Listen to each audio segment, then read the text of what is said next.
If you've ever wondered how to acquire an HVAC business or maybe some other kind of business, how does it all come together? You're in for a treat for this one because we're talking to two guys, Mark Chard and Spencer Satori, who've actually done it. These guys acquired 9 HVAC businesses, organized them together, and had an exit all within the span of a few years. It did it in a really prompt, really streamlined and organized way. And they had so much success with it that they just started doing it again in another state. So we're going to hear a little bit about the process, how it all came together, their story, how they got partnered up, why they got partnered up, why this space, why this strategy, why this structure, and why they're wanting to do it again. And at the end of this episode, you're actually going to hear us go through a few analyses of businesses that are listed online for sale right now that anyone could just go and make an offer on. And Mark and Spencer are going to actually break down how they would analyze these deals, given the lens that they're thinking through, having actually done this numerous times. Mark, Spencer, thank you guys so much for being on. We're excited to dive into your story here. Yeah, thank you for having us. We are excited as well. Should be a fun conversation. Yep. Definitely. So I'd love to start with you guys, just how you guys got partnered up, because we talked a little bit the other week about it, and just we've kind of checked in on a little bit on your story before we got acquainted. But I think it's a really unique one. And I think it's something that people who have maybe done a deal before or imagine how a deal might go through, I think it's one that you don't necessarily imagine is a possibility. But I think it's a really cool story, just how you guys got partnered up. I'd love to hear just a little bit more about how that all went down and why you guys wanted to partner up. Yeah. Well, I'll let Mark start since his history with the HVAC is a little bit longer, and then he can lead us into that partnership part. Yeah, just a quick background on me. I started in this industry in 1988. Yeah, 1988. So I've been in the field for a long time. Started my business in 2004, built it, grew it, failed numerous times, all these things, got it up, learned how to do it, learned how to start making money. I tried to grow in the area that I'm from, Omaha, Nebraska. You just don't find companies for sale there. And so I really wanted to grow. I wanted to grow through acquisition. What ended up happening is me and my wife had a conversation. Hey, what do we want to do in 5 years? Our kids were growing. They're going to graduate 5 years. Put my business up for sale because we thought we're going to move to Florida. So I'm going to look for companies in Florida. So I started looking for companies in Florida, and banks were telling me, nope. And I said, well, why not? Because you're 1,500 miles away. That's not going to work. Okay, I'm going to move to Florida. Nope. What are you going to do with the business in Omaha? Oh, so I talked to my wife. We'll sell it. Okay. No. It was still kind of a no, right? All right. So it ended up kind of shortening it up is I ended up putting my business on the market. This was, what was it, January, end of January 2020. Everyone knows what happened early 2020. But anyway, Spencer comes along, and I'm thinking I'm have it on the market for 2-3 years before anything happens. 2 weeks, I have an offer. And so anyway, I got to know Spencer. He ended up buying the company, worked through COVID there, that whole thing in the beginning. A few months, banks shut down. They weren't talking. I thought the deal's done. Ended up going. He took over in June of my operation in Omaha. I went down to Florida. I bought a company I took over in September. In our thing, as me and Spencer, we did not know each other beforehand, but through the transaction and through mentoring him or through coaching him to understand the process as it runs, we got to know each other really well. I saw a lot of strengths that he had that I did not have. We both had the same drive. We both had failures. We both had successes. And so we started working through it. And about a year into it, he's looking at another company. And I said, you're looking at a company? You want to grow? And I said, yeah. And I said, I want to grow. So I'll let Spencer take over from there. Yeah. So like Mark said, I bought it in 2020. So prior to that, I do have a business degree. Accounting it just makes sense to me. I don't. I had my real estate license. I was flipping houses, and I was managing 5 properties. Came into 2020, couldn't find another flip project. So, hey, what else are you going to do? Well, start looking for a business, I guess. Came across Mark's. It seemed too good to be true. A lot of systems and processes in place. Owners working 5 hours a week, really consistent over the last 5 years, both revenue and top line and bottom line revenue. So went forward with that. If Mark wasn't the guy, I don't know how well it would have worked out that I bought it from. The processes that he had already implemented were instrumental in my success, as well as just the mentoring and coaching. It was my first time with employees, first time running a business, first time with, the whole thing. So in the service field, everything. So, he really coached me over those first about 18 months. And I was just crazy enough and maybe naive enough, I don't know, to think, hey, let's do this again. He'd been coaching me. So, hey, I'm going to have my coach look over this, tell me what he thinks. And then he's like, gosh, that's really interesting. I tell you what, why don't you write your vision down? I'll write my vision down. Because I feel like they're really similar. And they're almost word for word. It's like we both had the same plan, 10-year plan for acquisitions. So we discussed that partnership. What would it look like? And then at the beginning of 22, we partnered up. And we did not close on anything in 22, but our goal was one company a year for 10 years. So leading into 23, we had a couple under contract. So we closed in 2 in January, which were SBA financed. We paid cash for 1 in April. We did 3 more in December, which were also SBA financed.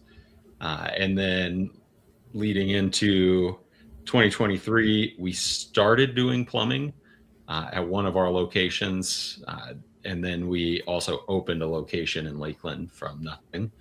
And then we bought another one in July and another one in August. So we went from about 3 million in revenue combined in 22 to by the end of 24, we did about 15 million in revenue.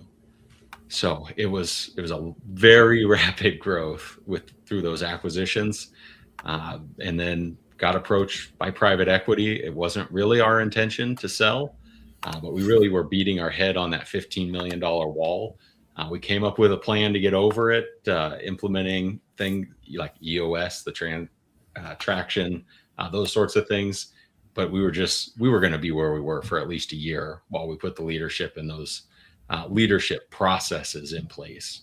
And then that's when they approached us. So it was just really perfect timing for them. It was probably the 4th time we've talked to them, but the first time we were serious about potentially selling. So we ended up selling at the end of May in 2025 and negotiated pretty well. I feel like pretty well for non-compete. And now we're looking to do the same thing in another state, currently under contract to close in El Paso, Texas. So I think there's a few really cool things about that story. And the first one that comes to mind is, you imagine that you have to have had some kind of experience. I think a lot of people imagine that you have to have had some kind of experience running a business before to be able to step into a business and know what you're doing if it's already established. But it's so impressive to hear that. I mean, obviously you had incredible mentorship and coaching, but it's so encouraging, I think, for people who maybe haven't done this before or thinking about doing this, that you had obviously some real estate experience and understood the business world a little bit through that, but that you were able to step in and have employees for the first time and be successful in this venture just with the right guidance.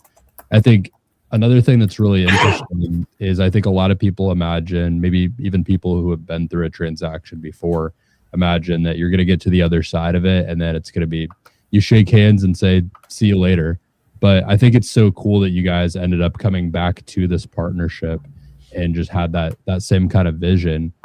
I think a question that I've had just getting to know you guys a little bit is, if you're someone who's looking to buy a business, how do you scout out for the Marks out there, the Spencers out there? How do you look for someone like that who might actually have some potential to be something deeper than just someone you're doing a transaction with at a given point of time? That is an excellent question. I think a lot is you have to read into the language they use. So if they don't mention that they have any sort of processes and it's something a business you have zero experience in, it's probably not going to go very well. Whatever they're doing, ideally you could do that exact same systems and processes Now, if you have a lot of experience in that particular industry and you can bring those, that's a different story.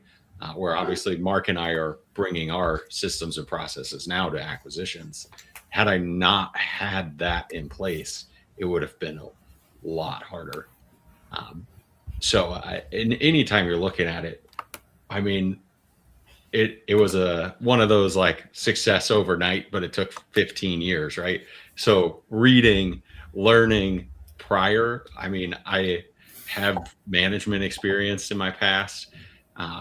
I'm just constantly reading. I don't know. I read, well, now I just listen to audiobooks, but like The Rich Dad, Poor Dad, those types of, like, the whole series of those books teach you a lot about how to think about things. So don't just don't have a bad day at work and then tomorrow I'm going to go buy a business, right? It's, you got to plan and become the type of person that would run a business, right? You got to learn what you need to know in order to go in there and be successful. You've probably got to be prepared for it to be way harder than you thought it was going to be and expected it to be too. I'm guessing it probably wasn't easier than you thought it was going to be, right? It was not easier. No. And I mean, just keep going though. Once you're in it, right? Even in that first year, I failed at so many things, and then I learned. And then the next time I didn't make the same mistake, but I sure made plenty more. So just keep pushing through them, and don't get too hung up on one thing. I mean, almost every problem that you encounter in business, as long as you take the time to review the problem and solve it, you're not even going to be thinking about it. Like a year from now, 5 years from now, some of the stuff that seems like the biggest problem today isn't even like you don't even think about it. It's crazy. So that's actually funny to hear, because I remember when you tell the story about it on another one of the podcasts, you said that you met Mark on a Sunday and maybe it took 30 minutes to an hour for him to explain the whole business. He gave you a binder, said, here you go. I'm going to go get my brother-in-law real quick. Brought him back. He said, hey, I'm selling the business to this guy. There you go. Great. And you were like, wait, what? You told your wife you'd be gone like for a day. So the fact that even with all that information, having the book, everybody was behind you. Everybody was like, great, this is good. You're still facing all of these problems that you're still learning every time. I mean, how much of a benefit was it to have a seller like Mark who was like, hey, yeah, for a year, like, just give me a call. I'm in Florida. I will help you. I mean, how much did that really kind of, ease a lot of those, problems and learning moments that you had? Because it's very rare that we see any seller who's willing to stay on for more than maybe 30 days to even a few months. Yeah. And it's actually something that we work into all of our deals. So there's always like a 1 or 2 week or 30-day transition, depending on the business itself, but that the seller has to be available, pre-planned meetings up to 12 months, because it was just so instrumental. And there's always stuff that comes up. Oh, hey, you did this special project for this person, and now I can't find any like there's always those random little things that come up. But it just makes it authentications even.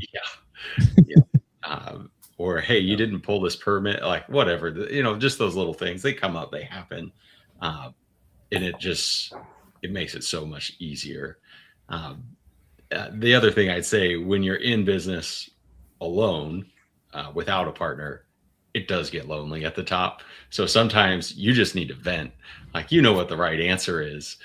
Maybe you don't want to do it because, oh man, I love this guy, but he's killing the business. He's we classify them as terrorists, right? Maybe they produce really well, but they bring down everybody else in the whole morale of the team.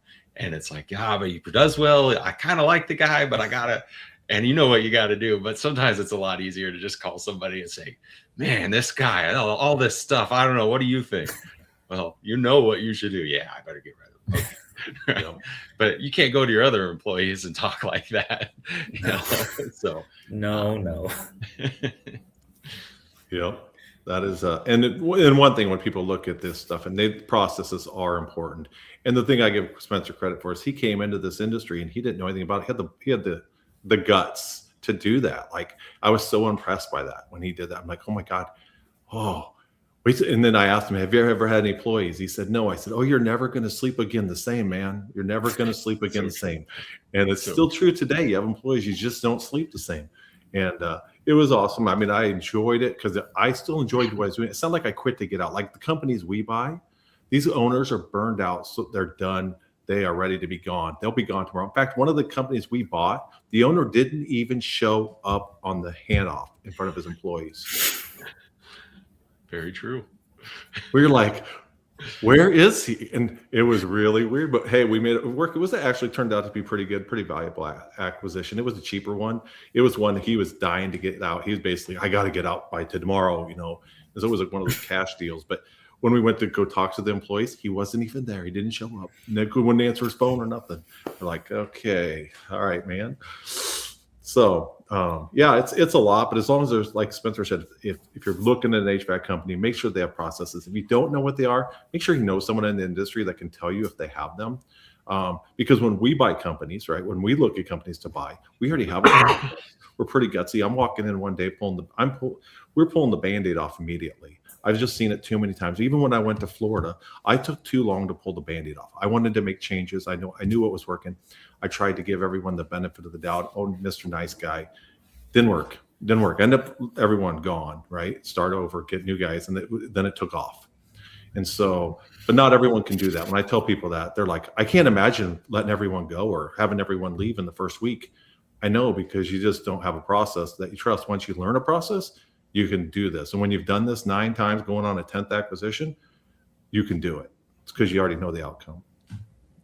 Those processes that you guys speak on are incredibly impactful. And I think they're not the cookie cutter, you know, you need sales to do this. And these guys, I think the biggest thing that struck me when I listened to you guys talk about this was how you sort of flip the script of what a lot of people would think, where you say, no, it's not the techs, it's the admin. They're the keys to the kingdom. They're who you need to keep and talk to. Don't just say, I can find somebody else to do payroll because Susie knows John, who's the contractor for this, and she deals with him every week because the owner won't. And then I was like, oh my God, that's right. Yep. They are the most valuable assets. They really are. Our admin know more about what's going on in all of our businesses than we like. Once you have so many locations, it's impossible to know what's going on everywhere. But yeah, without that, I mean, if I get in and try to do it just about anything for our day-to-day operation, I'm just going to mess it up. So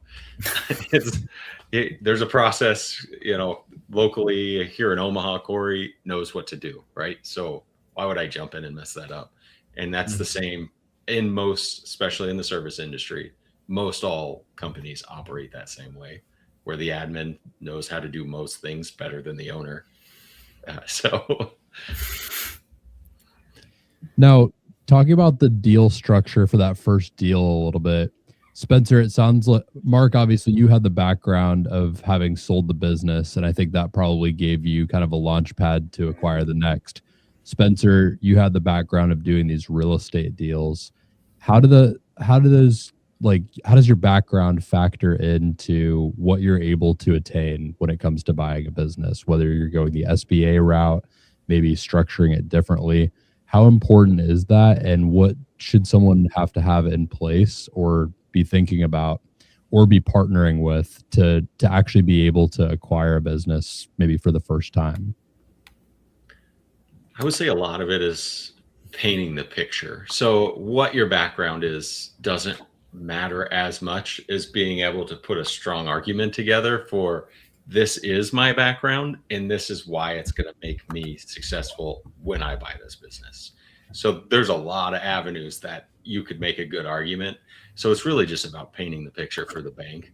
I would tell you, for the most part, the banks that we've done deals with, they're trying to just check boxes, right, for the SBA, because at the end of the day, you know, the SBA is covering a lot of that loan if something does happen. So they have to be able to point back to something to say, well, you told me I needed to make sure they were a good fit to buy this business, and this is the argument and why we felt they would be a good fit.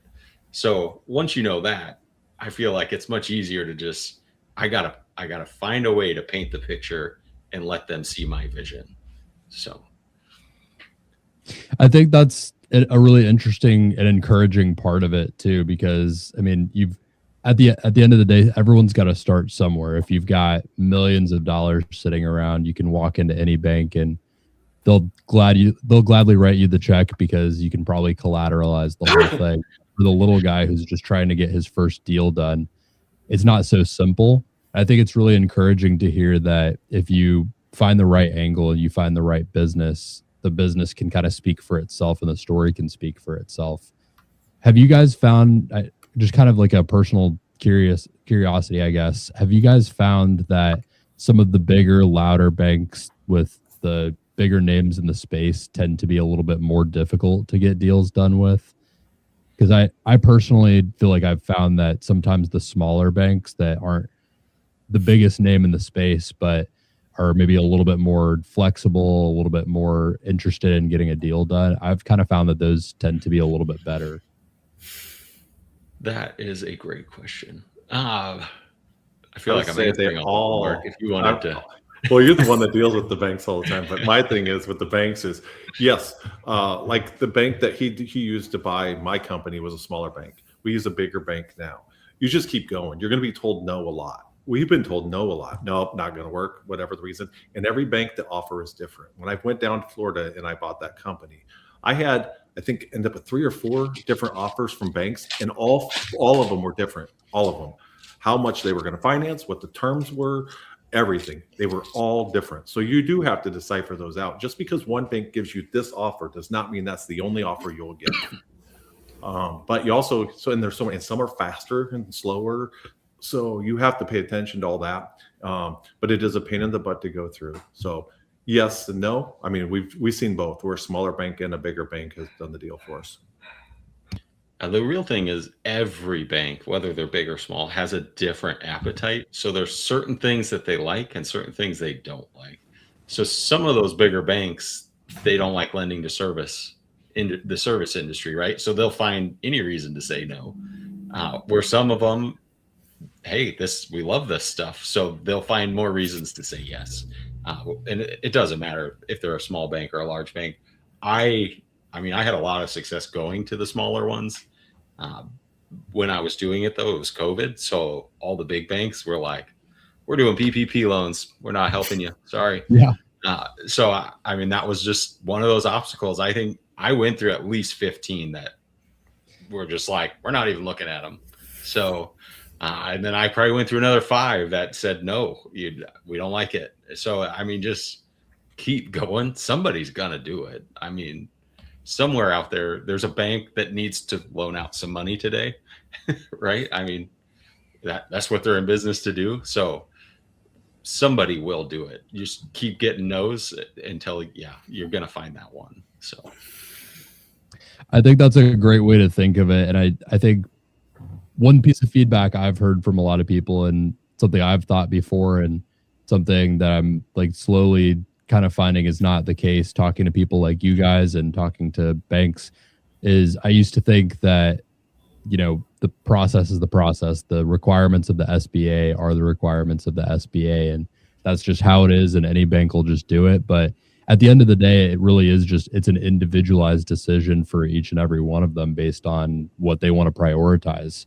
And hearing that you talk to 20 or so banks just to get that first deal done, I think one person might hear that and say, oh, that sounds like a lot. But another person might hear that and say, oh, maybe when I've tried this in the past or thought about doing it in the past, I just stopped at the 20-yard line and I just didn't take it far enough. I didn't shop it around enough. I didn't find the right fit for this deal, even though I knew it was a good deal and I was excited about it. I think that's a really encouraging thing to hear. Another thing I'm curious about too is just how having a business kind of positions you for other acquisitions too, because I think there's some people that listen to our show, our episodes, that are already business owners, and maybe they're not getting into business ownership the first time and wanting to do that with an acquisition, but maybe they're someone like Mark who's thinking, hey, I've been doing this for a while. I know this industry really well, and I've got a great business on my hands. I just want to figure out how I can take this to the next level and start to acquire others in my space. Maybe I even have some peers in the space in my area that have businesses I would want to buy. How does having a successful business help position you for that continued growth through acquisitions? I think it does make it a lot easier for a bank to say yes. and then I mean, I don't keep up to date on all the SBA rules, but when we were going through it, because we had one in the area, we were able to use an expansion loan, and it covered about 110% of the deal. So, because it financed 100% of the deal, and then they also gave us working capital on top of that. So we ended up having access to about 10% of what we spent on the business itself, above and beyond what we paid for it. So I would say SBA likes doing those deals. They want successful business owners that are providing those job opportunities to be able to expand, to continue to provide more job opportunities. I mean, that's why they started doing SBA loans to begin with. So, and that's a big one because that's zero money out of pocket for you as an existing business owner that is in the same trade. But once again, Spencer, there are banks that wouldn't do that loan, correct? Yeah, when it's 100%, they're like, "Oh, we don't want to do an expansion loan." It's like 100%, isn't the SBA backing it? Whatever. So anyway, you could have those and that's even better because you're not using any of your own cash to go buy that next company. They're 100% financed. And even on our last deal that we financed, which was our fourth one that we financed with SBA, we still got told no 3 times before we found the right bank. So, and part of it was we wanted to do the expansion loan, right? So we were kind of picky. Hey, we want to do this. Can you do that? And some of them still said no. One of them said, yeah, we could do that. They looked at it, said, this isn't the deal for us. And then we went to the next one. So even with the experience having that success that we were having, we still got told no. So, I mean, it's gonna, I don't know. It's gonna happen. Now, I've also talked to some business owners who have kind of thought about doing something like that before. Maybe they've been running theirs for a while, maybe even 10, 15, 20 years. They've thought about making a move like that, but there's usually some fear of the unknown, of, am I going to be able to run something all of a sudden 2 or 3 times the size of what I'm running now, or 1.5 times, 2 times the size? How's that going to work? How does it get harder and how does it get easier? Because I'm sure there's a little bit of both. How does it get harder and how does it get easier having multiple businesses kind of running all in the same umbrella like that? What are some of the challenges and what are some of the things that are made more simplified?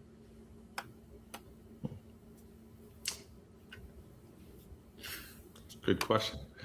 There's a lot of things, but I would say it's really, when it comes down to that, there is that fear, right? But to me, that's a fear thing. Do you have faith that you're going to be able to do it, or do you fear that you're not going to? That's going to control your mindset in the deal. But it's definitely tougher. You have more employees, and you have to trust someone to take charge more than you had. Depends on the size of your company. You know, the bigger you get, you should have that leadership in place. It doesn't put as much on you. But if you're a smaller operation, and you don't have that, then you got to figure out who's kind of my right-hand person that I can have bring them in and help them, or help me get this done, right? So it's all of that, but it really comes down to, do you just have faith in yourself, right? Like, oh, it's all going to work out and I have a plan, and you go with it and you fails and it's wrong and it doesn't work out, and you just get back up and you redesign that plan immediately and just keep going. That's the best way I'm going to describe it. Great answer. I think one of the hardest things is managing those leaders of the organization. So like I said, when we hit that 15 million, well, we had at that point 9 locations. And so managing 9 managers was a lot. So we did bring in a VP of operations to assist in doing that, but we could have set him up better, realistically. Like I said, we didn't have a process for managing those leaders. So we left it up to him to design and create all of those.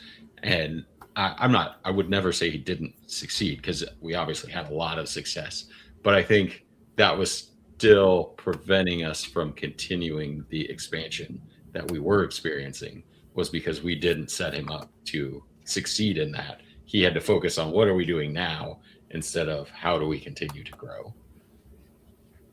9 managers is a lot of big egos to manage. I mean, it's a lot of it's a lot of ego. It's a lot of I probably feel like I know the right way to do things, and I don't maybe a little bit of I don't care what your system is. I know what needs to be done here. So props to you guys for being able to manage that. And I'm sure that with top performers comes challenges of their own, just from what I've seen.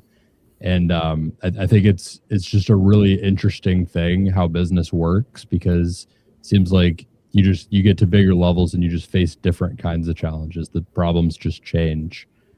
What made you guys want to kind of start over from scratch when you kind of made it to the top of the mountaintop? Why do kind of the same thing again? And like, what did you guys want to bring to it this time? Well, for me, it was just to keep going. It was, what else am I going to do? I'm doing it. But we intentionally negotiated it in the deal with the private equity. Generally, they tell you can't do this anywhere ever.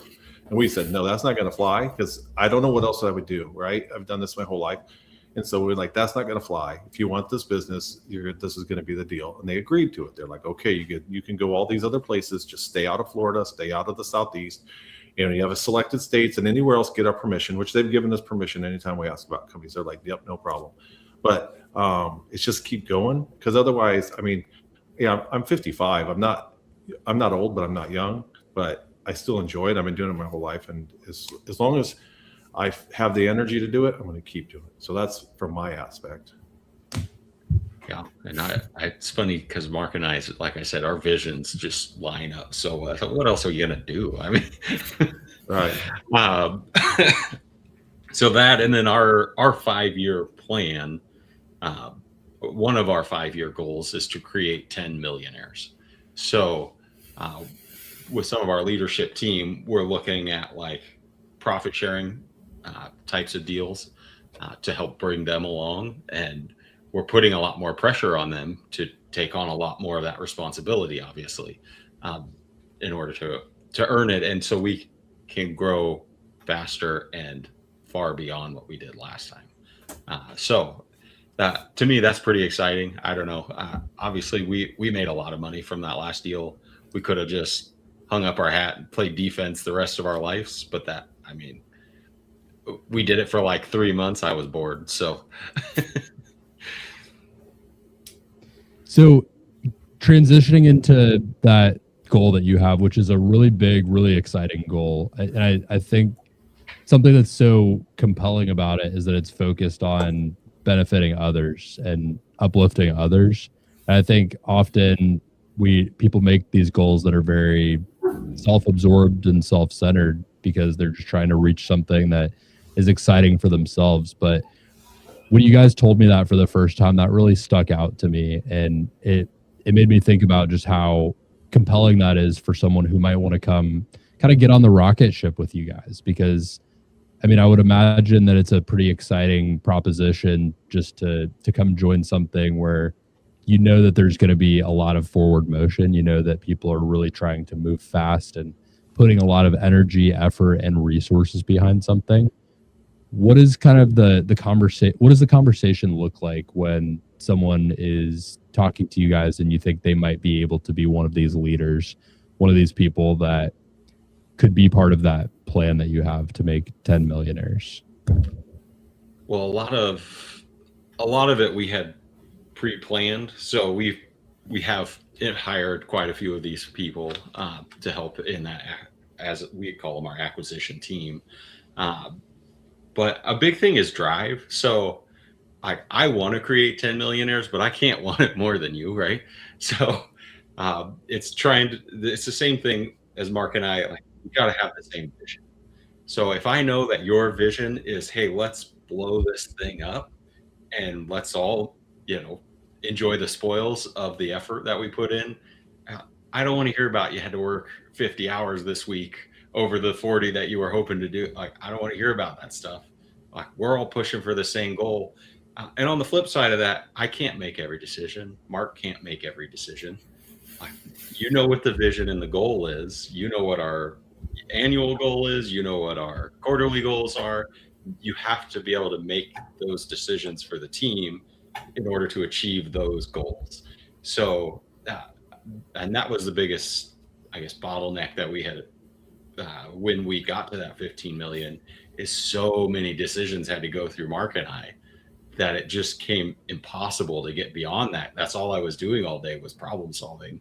Today, not today, but the next 3 months, I was just so focused on that I didn't have the time to go out and look for another acquisition. It was just so focused on the problems of the quarter, which I guess, is better than the problems of the day, but it wasn't leading to the expansion that we were experiencing when we were looking at, hey, what are we going to do for the next 5 years? So I think it's an exciting time for you guys, and I love just hearing about kind of this next chapter. And I mean, I think one of the things that stands out is just in your story. I mean, there's many things that stand out, but one of the things that stands out so much is just how much you guys did so fast. And so I would imagine that there's a little bit of a process behind how you guys look at these deals, how you analyze them, how you kind of pick through the potential directions that you could go with an acquisition and decide this is the one or this is the next one. So I would love to kind of dive in with you a little bit, just understand that process and maybe look at a couple deals that are actual deals that are listed online right now, just to understand how you would approach them, whether you're going off of the value that you see, whether you apply your own formula. I would love to just dive in with you guys a little bit. Absolutely.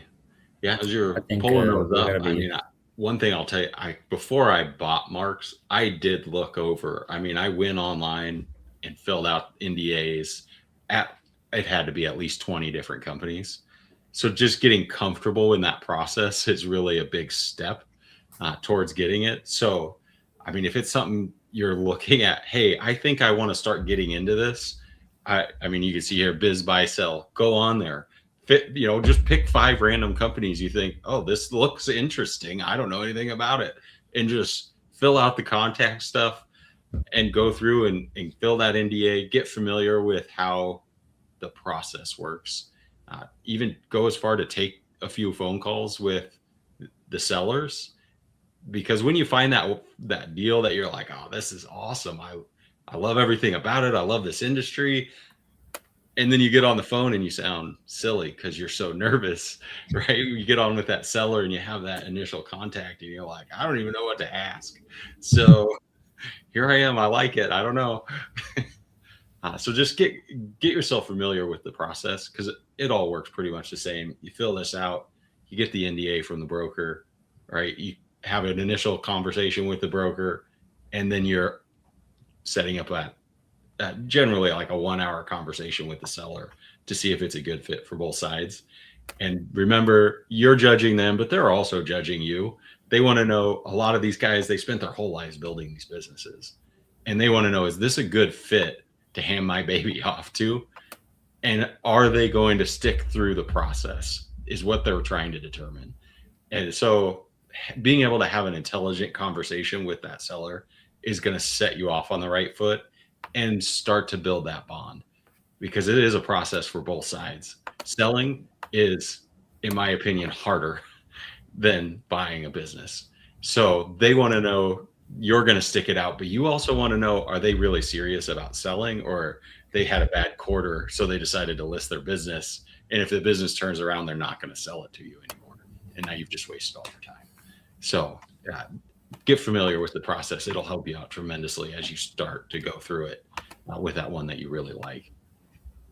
I think that's a great lens to think through this of, is like, what are some of the questions that it sounds like what you're saying is you need to just dive into the process a little bit to even learn and get the reps of kind of figuring out how to have these conversations, how to navigate them, how to go through the process, how to figure out how to appeal to a potential seller. So I'm curious, looking at this one, this is one that's listed this is where Ryan and I live, Orange County, Florida, kind of central Florida area. What are the questions that you have when you see a business like this? Just like right the jump, like what comes to mind, and what kind of things are you going to want to ask the broker or the seller about a business like this? So the first thing is, how did you get to that percentage I mean, I know this industry really well. So 600 out of 1.6 you put to the bottom line. I guess I need to steal your process because I've never heard of such a high percentage. The only way that typically happens to have that high of a percentage is if the owner is in the business doing a lot of work.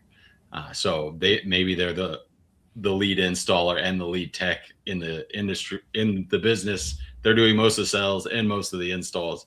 I don't know, but that would lead to the owners probably working way more than you would want to work if you bought this business. So that stands off right off the top. And I looked this one over. I can't remember. If you scroll down, does it say the year that it started? I want to say this was the one that only had a couple of years. Let's see. Yeah, it's been I think it's been around since 20. This one maybe not. No, this is definitely this is definitely a more recent one though. They're saying not disclosed. Yeah, I don't know what's giving me this, but something about it just sounds like it's a little more recent. Yeah. And so that's always something to keep in mind too, is understanding the limitations of your financing. So like SBA, I think it's 3 years the company has to have been in existence. Doesn't mean it's a bad deal, but that means you're going to have to come up with a different way to finance it. Maybe because it's so new, the seller's willing to carry a note, but that can be tricky. You don't want to get yourself into a point where you owe them more than what the business is. I mean, they're really the underwriter of the business at that point. So they have a reason to maybe not give you the whole truth on things. And we've done seller finance deals where they've financed 80% of it. But it does kind of throw red flags that maybe there's something I'm missing with that business if the seller's willing to finance a lot of it. So yeah, those are some of the things that kind of came up right away. Well, have you ever been in a deal where you were asked to bring in $1 million of capital to then loan the rest of it? I mean, it seems like they're specifically targeting a type of buyer, or they're wildly out of place with what they're trying to get. Yeah, they. I mean, for this, if they really had 600,000 on the bottom line, it's not too out of price. I mean, typically the deals that we see are between like 2.5 up to slightly below 4. I mean, we've paid 3.8. But sometimes we'll overpay for a business because I know what my process is going to do when I get in there. So if that helps me get the deal done. But if you're thinking I'm going to go in and run it exactly like they're running it, you definitely don't want to overpay for that. It'll just make cash flow so much harder. And then another thing you'll want to look at. So they say 600,000 of EBITDA. So, or SDE, whatever. In this, it's used interchangeably. It's not exactly the same thing, but it's close. So what are they putting in for add backs? Because some people will add things in. So like I said, this seems like maybe the owner's working a lot in the business. Well, if he's doing all the work, you're going to have to pay somebody else to do the work. So it doesn't make sense to add his salary back in, because now I got to go and hire somebody else to do all that. And I mean, in this one, they're saying he's netting 600,000 as the owner and 5 employees and 6 subcontractors. So this is heavy relationship basis. Yeah, that's an interesting question too. How do you try to pick apart? I know you guys are more residential guys, like in the types of businesses that you go after, and maybe that's because of the relationship nature. But how do you pick apart whether there's relationship risk in either the clients that the business has or the employees that the business has? So we get a breakdown of revenue per customer. So anytime you see that they start to get, if you have a lot of them that are above 5%, that could indicate it. Or if you have 2 or 3 that are 25+%, that's where it's like, okay, let's look at those. In this industry, there's not a lot of like contract stuff, so they'd be obligated to stay with you for 5 years or whatever.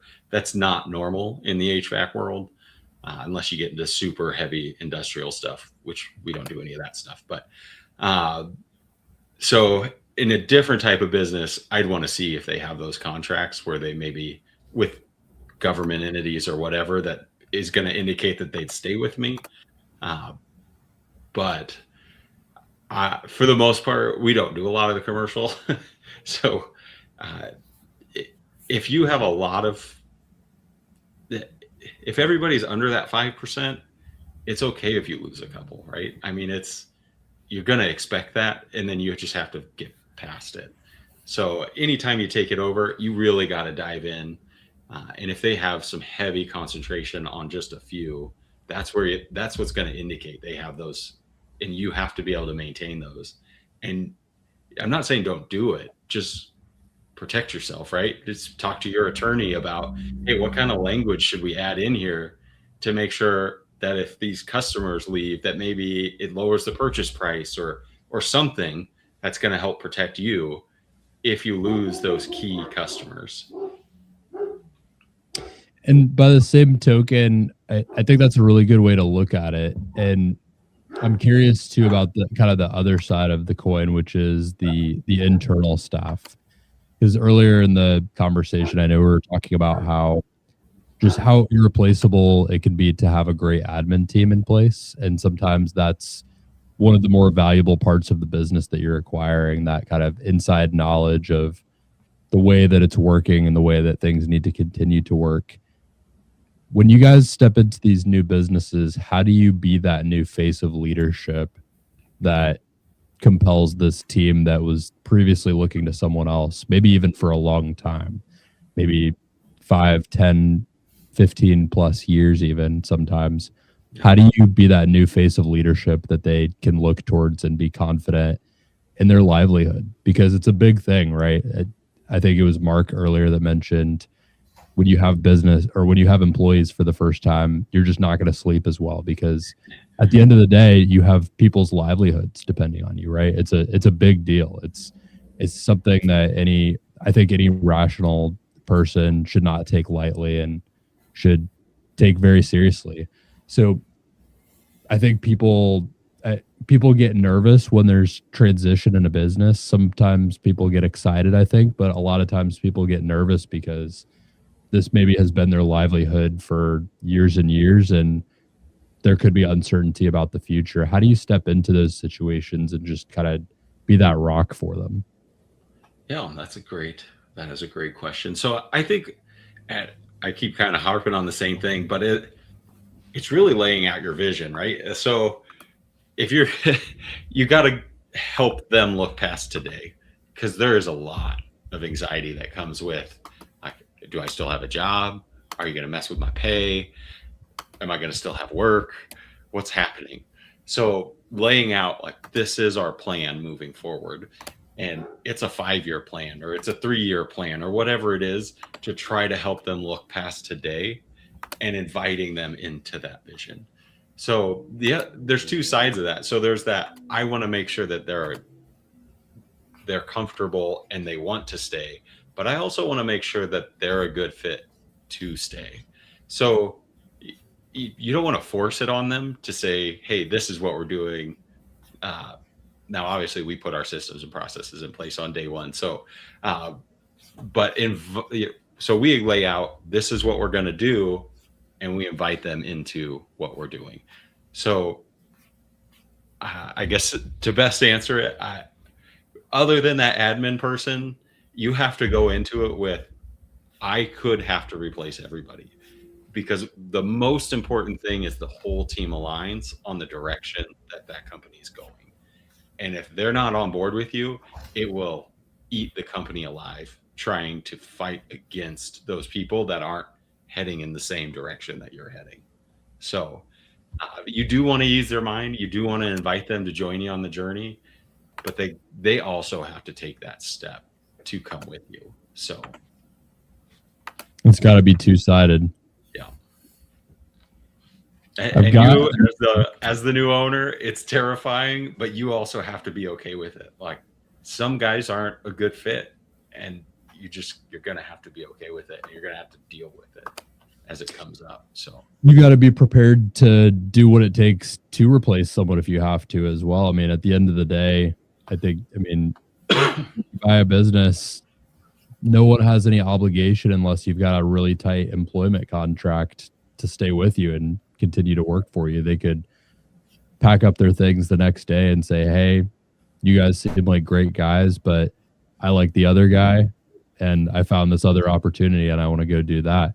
So you've got to be prepared to replace them too.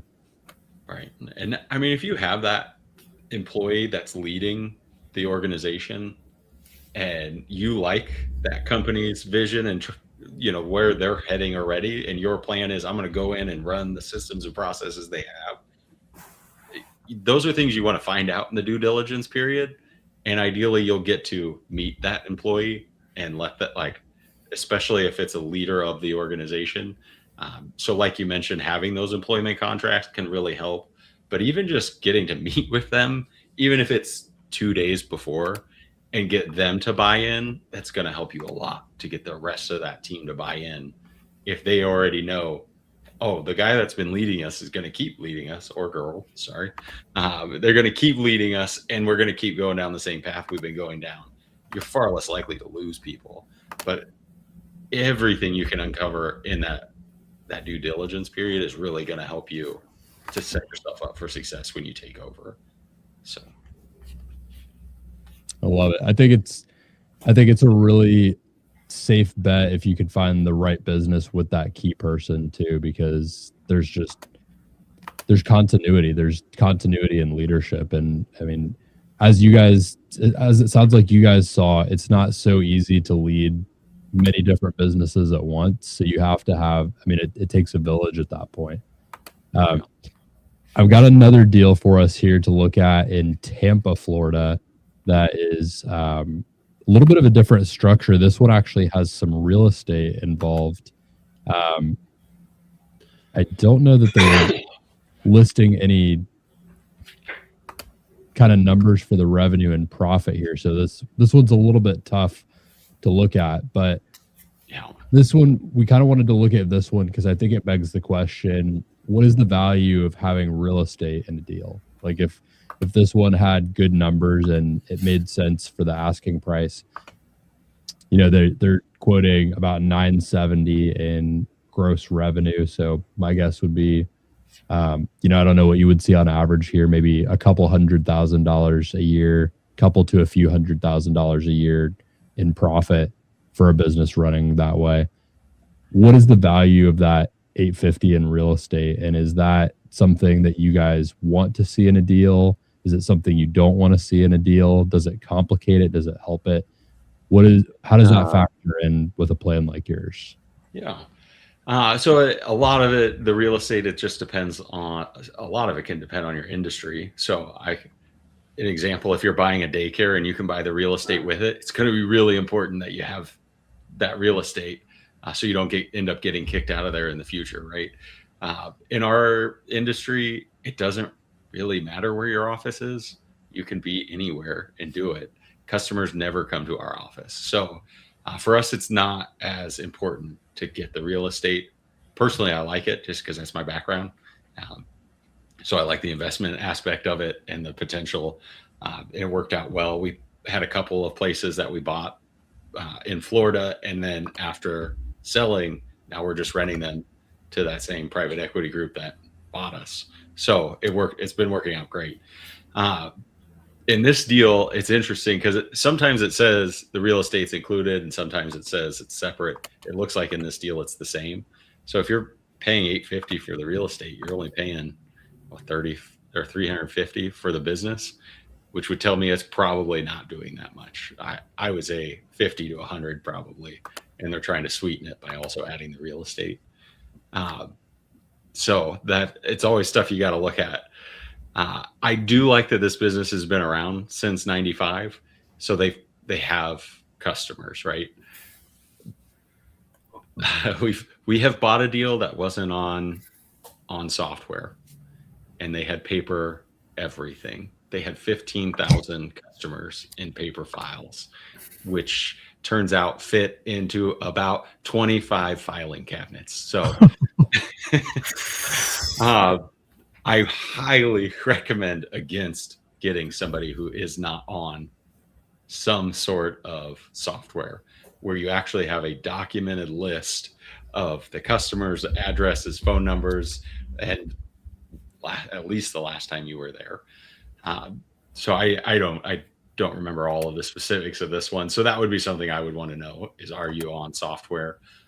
And then his reason for retirement or wanting out. I would assume if he's the guy that started at 95, he's probably just wanting to retire. And you got to watch out a little bit for that. When are they going to be around to help you after the fact, or are they going to just disappear? Are they staying locally when they retire? Or listen, I've already bought a house back where I'm from or whatever, so making sure that they're going to be around. And this does say he's going to finance 50% of the deal. And then, we kind of talked about that a little bit. That can be a red flag if he doesn't feel like it's financeable. Could be the reason that he's doing it. I don't see a lot of meat on the bone here either. This seems a little dodgy to me. The reason for selling. Yeah. The owner founded the business in 1992 and built it into a well-recognized name. And some of that, it could be a lot better for an expansion over a startup, right? So if you're already in Hillsborough County doing business and you can just add this in, you're already going to have your people in place where you're just going to start adding more calls to the calendar, and you probably just need a couple of employees, and maybe they have a good couple of guys out in the field, but hopefully you can add their admin in there. This is just buying a book, it seems like. I thought this stood out too. They've got 213 active maintenance agreements. So, I think for someone like you and Mark, who you've already made a couple acquisitions and you're just looking to expand, something like that, if it's in the area, it probably makes a lot of sense because, maybe you don't even really need to keep any of the admin team at that point. It's just about having people to service those contracts and seeing what other business you can do from those. Maybe 15,000 paper records that you got to take a couple weekends to sort through. Right.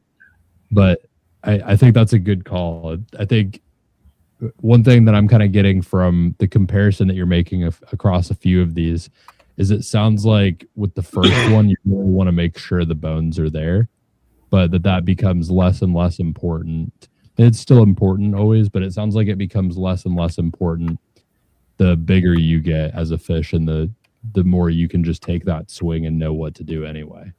Right. And this one's like, it depends on its vehicles, but if it's got $100,000, it says fleet of service vehicles. So what does that mean? It could be 2. I don't know. But that could be, if it's got 100,000, you're only paying, what was it, $350 for it? It may be, it would definitely be more worth the guy that's, I'm already doing business here, I could just add to it and maybe resell the real estate potentially.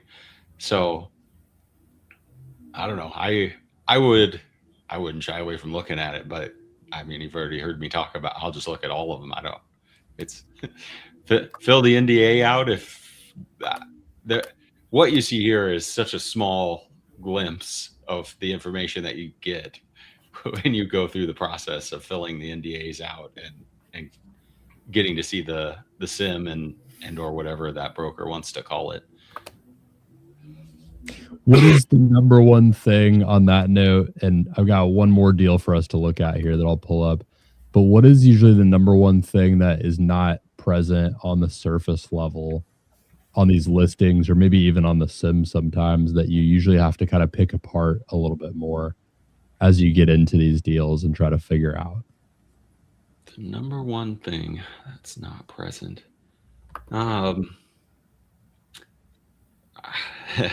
I feel like in most of them, the story is missing. So to me, the accounting tells it all, right?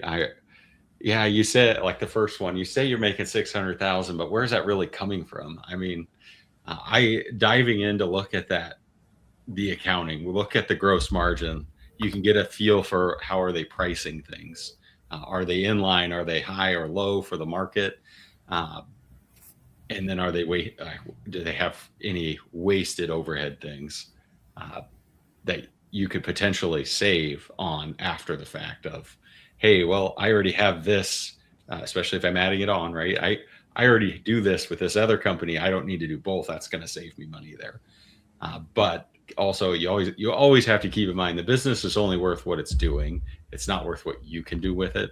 So these are things that help you evaluate if it's a good fit for you, but it shouldn't really affect the price that you pay for it. So it's a great point. So we've got one more to look at here to kind of round us off. This one's actually listed by a mutual friend of all of ours that introduced us. So, and then on what is sure to be a strong listing here. This one, it looks like, I'm reading this as, it looks like it's been around for 28 years, which is Yes, incredible right off the bat. A lot of residential, HVAC and plumbing. What's the value of acquiring something, doing a little bit of both, Spencer, as someone who's kind of gotten to the other side and has brought plumbing into an HVAC operation? Yeah, there's good and bad. So you lost out on the opportunity to grow, potentially double, by adding in that extra service line. But the cross for your marketing it helps tremendously. So at least in our market, it's cheaper to get new customers on the plumbing side through marketing, and then getting them in. We call it the rule of three. So we do everything we can to get into the house 3 times, because that's when they're truly our customer, right? They're no longer a Google shopper. They're with us. They're committed. We're committed. So when you can get them in for that plumbing, it's so much easier to get that next visit through the HVAC side, and vice versa. It's just cheaper to get those new plumbing customers. So the fact that you can come in there for a different reason, and you don't have to wait 6 months or a year to have a reason to come back in, I think really helps to solidify being a solid customer of yours, instead of that Google shopper or ChatGPT guy. So it's an interesting point. And it looks like this one is asking for a little over 3 million. They're doing a little over 4 million, 488 in cash flow. What do you make of that from just a first glance, as someone who has an idea of like what the margins are supposed to be like in a business like this? Yeah, I actually like this business a lot. So I do like this business. I wish it was in Texas. So they got pretty good margins. Another thing to keep in mind, when people show these, it's the best they could possibly make their business look. So if they can't get over a 10% profit, it's probably not looking very good, because that's the best they could possibly. They've added everything that they could think of back into this thing to make it look as good as it can. So it beats that threshold, that 10%. So that's a big positive. They're at about 150, a little over 150 per employee for their 27 full-time employees. So they're probably overstaffed a little bit. I don't know what all their positions are that they're doing, but we typically try to get ourselves into a 300 plus range per employee.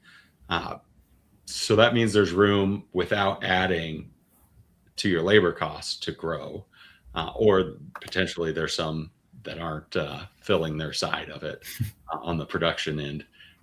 So that would be something you'd want to definitely evaluate on it. And I believe, 19,000 customers is a lot. 860 service agreements. It's a good chunk of calls that you can run out of that. So another way to look at it, if I go out and I market on Google or whatever, all of our marketing streams, if we can get below 280 new customer, it'd be phenomenal, right? That's always our goal, but we're never that low. I don't know. So when you just look at what's the asking 3.1, the cost per customer divided by 19,000, you're at $163 per customer. So you're far beyond what you could do with marketing. And if you guys know people that can get you that in marketing, let me know. So there's so many good points on this business. So I wouldn't be surprised if it's already under contract, to be honest with you. 860 service agreements, especially because they do HVAC and plumbing, they probably are running at least 3 calls. So they got an AC check, they got a furnace check, and the plumbing check, which means every new customer you add to that, that's 3 calls you're going to run that year, guaranteed.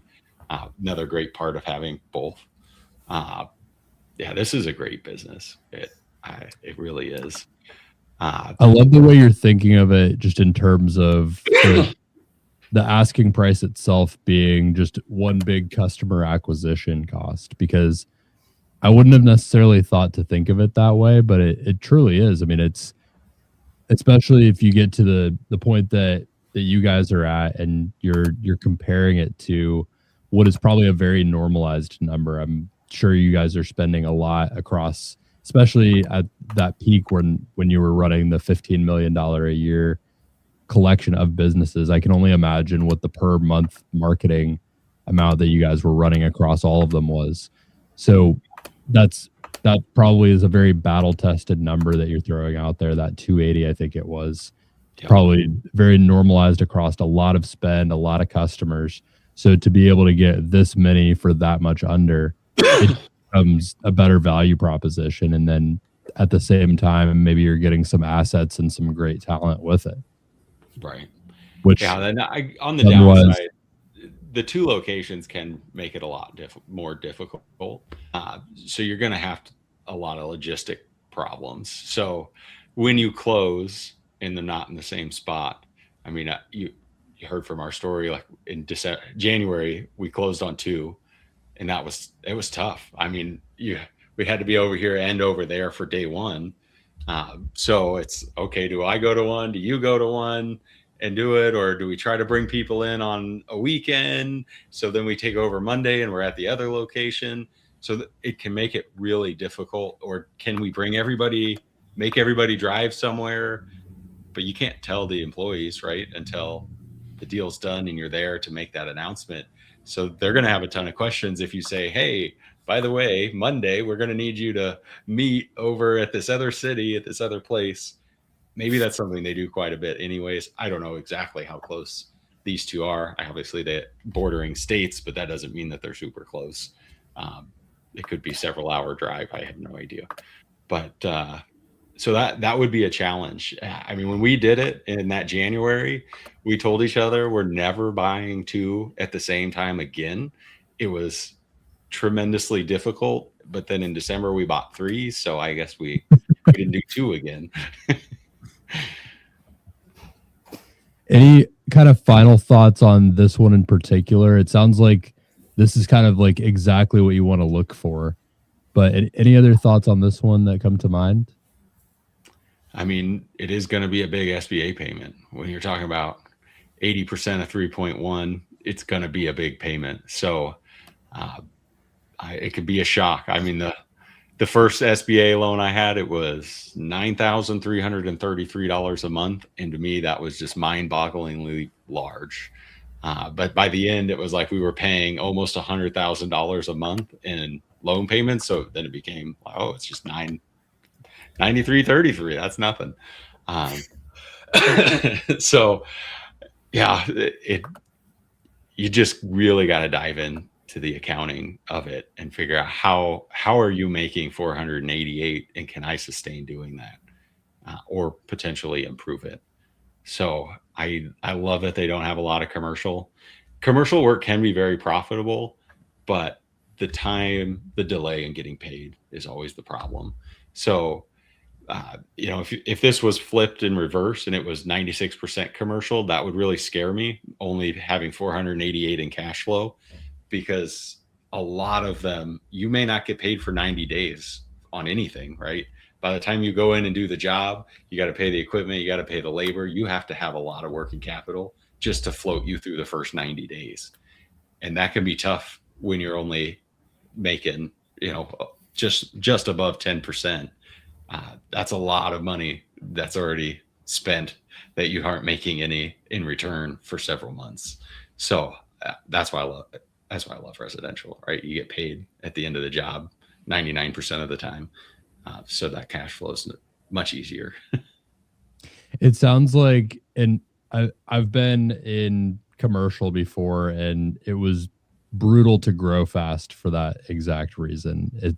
For the same reason that you're talking about, that it's difficult to acquire it and get over that working capital hump. It's also very difficult to grow fast because, as we know, to grow a business fast, you have to be reinvesting into it. And if you can't really reinvest for 90 days, and you've got to, while you're waiting for that 90 days, you also have to front all of the labor that you did, becomes a very difficult thing when everything is pulling on the business and the business gets to eat last and reinvest in itself last. So I think one kind of takeaway I've had just from hearing you talk about that a little bit is, I think that maybe someone getting into this for the first time, or thinking, which direction should I grow my business into a little bit, you might have an easier time just growing it into residential more. I mean, that's been my experience, but I guess what I'd tell you is, if it's what you want to do, you just have to have a plan, right? If you find that business and you feel like, hey, it's a good fit, you just be aware of the shortfalls of what you're trying to do. I mean, residential has its own shortfalls too. You don't have contracts. You're not locked in for anything. There's so many competitors. I mean, there's all sorts of reasons, but it's just coming up with that plan to get past the obstacle so that you can have success. I mean, if you've never been in commercial, you better do a lot of research, because like you said, if you're making $9,333 payment every month or more, this would be a lot more. It's 3 times the size of that deal. It's going to be tough to make that payment the first 3 times before you even receive any receivables is going to be a difficult task. And just making sure you're planning ahead for those things. So I wouldn't say don't do it. Just plan and be prepared for what the obstacles are going to be. Spencer, I've got one other question that kind of comes to mind as just more of like a all-encompassing question, just kind of like working through all these different things.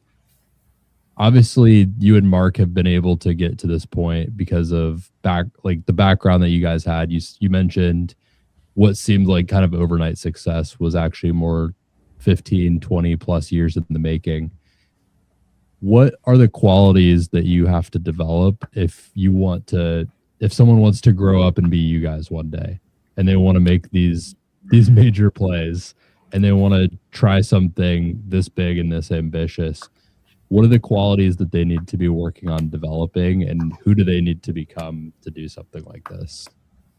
Yeah, that's a great question. We often talk about that in our leadership meetings, is becoming that person that leads that team, that $15 million team, that $20 million.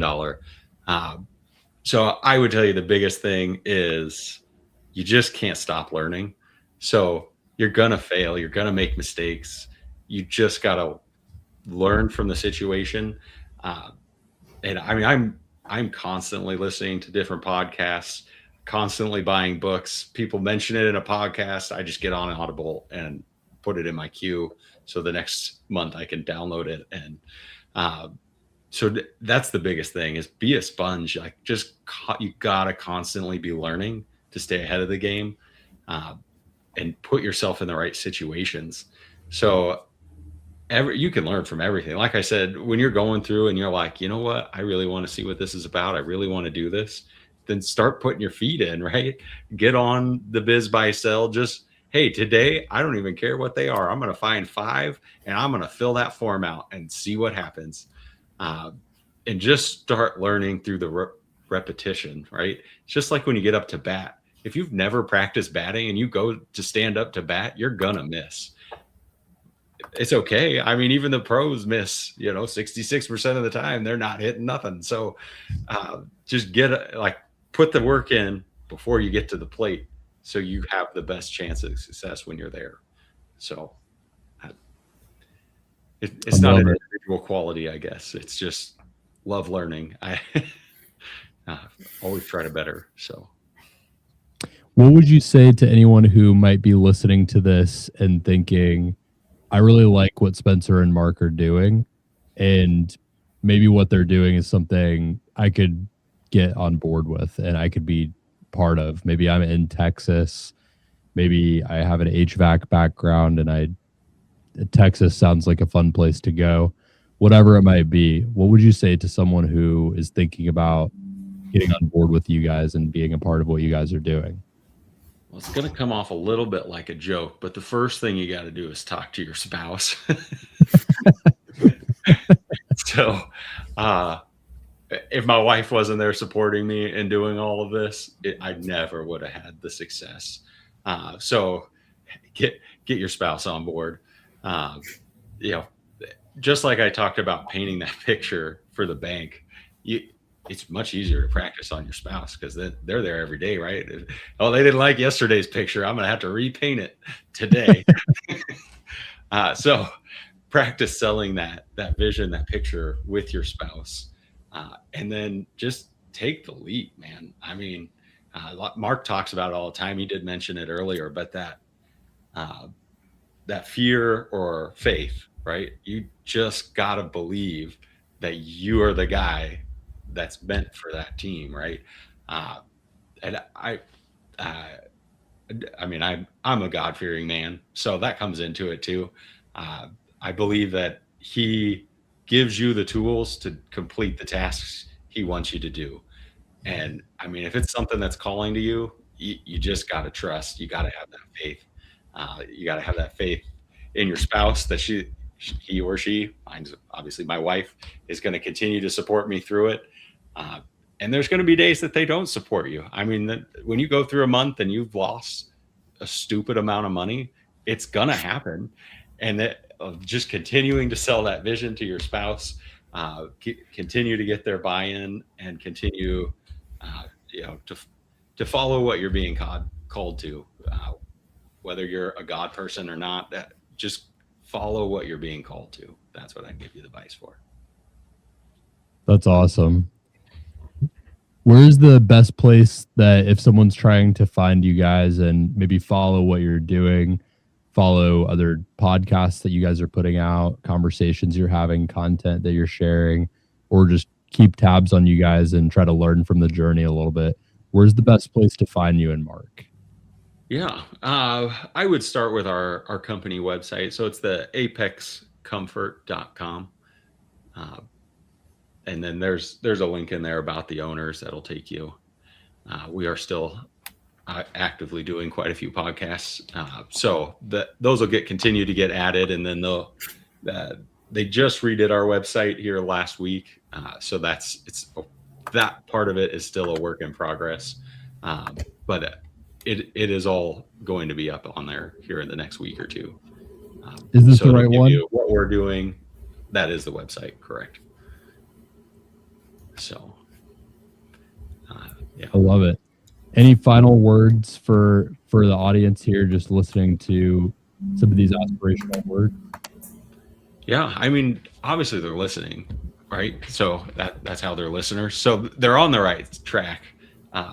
Just continue to absorb, continue to just follow that path that you're being called to and take those steps, right? You don't have to buy the first one that you look at. In fact, I'd strongly encourage you not to buy the first one you look at. Look at as many as you have the time to look at, and don't accept no. I mean, when you go and and ask for those first 5, there's a good chance 2 or 3 of them you won't even hear back from the broker. Who the broker is makes a lot of difference on whether the deal gets done or not. So just stick with it. I mean, if it's what you're being called to, it's exciting. I mean, the world's exciting. There's a lot of stress involved in it, of course. And yeah, you don't sleep the same because you got to take care of those employees, and you got to make sure that they're being fed just like you would with your own children. Obviously, they got to put that work in to get there, but you got to provide them the tools, the support, and the systems to be successful. But just get in there and do it. I mean, I am not that exceptional of a person, right? If I could do this, like, I had 0 experience coming in to 2020 at owning a business, having employees. Yeah, I know it's what everybody says. All the successful people say it, but you can do it. If I could do it, literally anyone can do it if you just take the leap. So there you go. Get after it. Guys and girls, you heard them. Just get out there and start doing it. If you're thinking about doing it, if you're listening or watching to this, that probably means you're thinking about doing it, or you're at least considering it. So just start taking some of the steps. Spencer and Mark laid out a lot of the steps during this conversation. The steps are there. All you have to do is just start getting the reps in. And go check them out on apexcomfort.com. I've got it pinned in the comment here as well. So you can go see a little bit about what a business like this looks like and some of the elements that go into it. Go find Spencer and Mark on their other podcasts that they've done where they've covered other parts of the journey, other things about what they've done.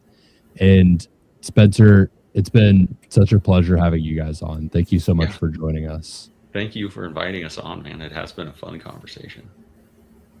Well, we're looking forward to just continuing to stay in touch. And until next time, we do this show every Tuesday night right around 6 p.m. Eastern Standard Time. So tune in next week for other conversations around buying and selling businesses and the deal making that goes into them. We look forward to seeing you guys then.